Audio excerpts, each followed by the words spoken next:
Himachal news 24/7। Himachal Pradesh में वित्तीय संकट गहरा गया है। कर्मचारियों को 3 तारीख होने के बावजूद भी सैलरी नहीं मिल रही है, जो कि हिमाचल के इतिहास में पहली बार हुआ है, जिससे कर्मचारियों में खासा रोष है। कर्मचारी नेताओं का कहना है कि सैलरी कब आएगी, इसको लेकर स्थिति स्पष्ट नहीं है और न ही सरकार ने इसकी कोई आधिकारिक सूचना दी है। कर्मचारियों को इधर उधर से उधार लेकर खर्चा चलाना पड़ रहा है। कर्मचारियों को बिजली, पानी, राशन इत्यादि के बिल देने होते हैं जो नहीं दे पा रहे हैं। कर्मचारियों के ईएमआई पर भी असर हो रहा है। बैंक से कर्मचारियों को फोन आ रहे हैं और कुछ को तो पेनल्टी भी लग गई है। जो कर्मचारी सरकार के खिलाफ आवाज उठा रहा है, उसके तबादले किए जा रहे हैं। इतिहास में पहली बार ऐसा हुआ है कि हिमाचल प्रदेश के कर्मचारी को 1 तारीख को जो सैलरी है वो नहीं आई है, पेंशनर को पेंशन नहीं मिली है। और दुर्भाग्यवश जिन जिन लोगों का किस्तें जाती है, कईयों के बच्चे बाहर पढ़ते हैं, उन्हें इस समय लोगों से उधार लेके अपनी व्यवस्था करनी पड़ रही है। हैरानी की बात है कि इस प्रकार के आदेश या तो सरकार पहले बोलती कि हम अभी सैलरी देने में असमर्थ है, और ताकि कर्मचारी अपने आप को एडजस्ट करता, अपने आप को अपने जो खर्चे उस प्रकार से उस खर्चों की योजना बनाता। लेकिन एक साजिश के तहत इस प्रकार का काम किया है और प्रदेश का कर्मचारी वर्ग हताश है, निराश है। पहली बार ऐसा हुआ है कि कर्मचारी को 1 तारीख को 2 तारीख को सैलरी नहीं आई है और उनको बैंक में जा के रिक्वेस्ट करनी पड़ रही कि भैया हमारी किस्त जो है कुछ समय के बाद आप काटें। दुर्भाग्यवश इस व्यवस्था परिवर्तन में ऐसी उम्मीद सरकार से नहीं थी। प्रदेश का कर्मचारी वर्ग जो डिमांड करता है, मांग करता है, उसको दबाने का पूरा प्रयास सरकार कर रही है।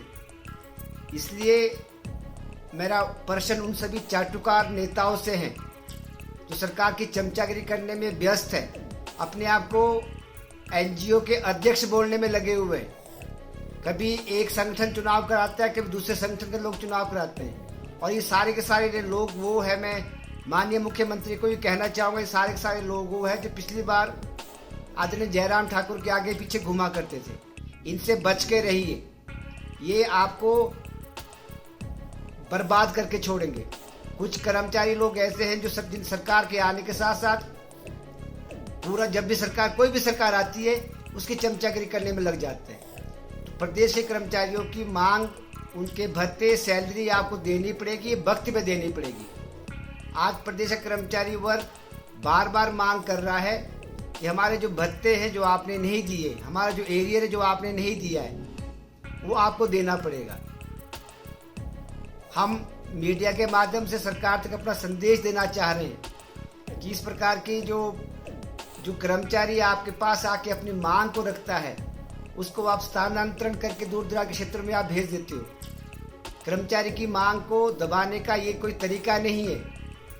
मैं कमल कृष्ण शर्मा, महासचिव, हिमाचल प्रदेश सचिवालय सेवाएं महासंघ। जैसा कि आपको विदित ही है कि कर्मचारियों को 1 या 2 तारीख को सैलरी मिल जाती थी, लेकिन इस बारी ऐसा नहीं हुआ। 1 तारीख को संडे था, इसलिए संडे की वजह से नहीं मिली, और 2 तारीख को कर्मचारी को पूरी उम्मीद थी कि 2 तारीख को सैलरी मिल जाएगी। 2 तारीख को सैलरी ना मिलने की वजह से कर्मचारियों में भारी रोष है और परेशानी भी बहुत झेल रहे हैं, क्योंकि कर्मचारियों की बहुत सारी देनदारी होती है। अगर कर्मचारियों की बात करें तो कर्मचारी 15 और 20 तारीख के बाद ही 1 तारीख का इंतज़ार करना शुरू कर देता है, क्योंकि उसकी बहुत सारी रिस्पॉन्सिबिलिटीज होती हैं। उसने कई तरह के बिल देने होते हैं, दवाई के बिल देने होते हैं, दूध का बिल देना होता है, किराएदार के पैसे देने होते हैं, बच्चों की फीस देनी है, और लोन की किस्तें देनी होती हैं, और भी कई इस तरह की जिम्मेवारियां होती हैं। लेकिन इस बारी 2 तारीख को सैलरी नहीं मिली तो लोगों में बहुत निराशा है।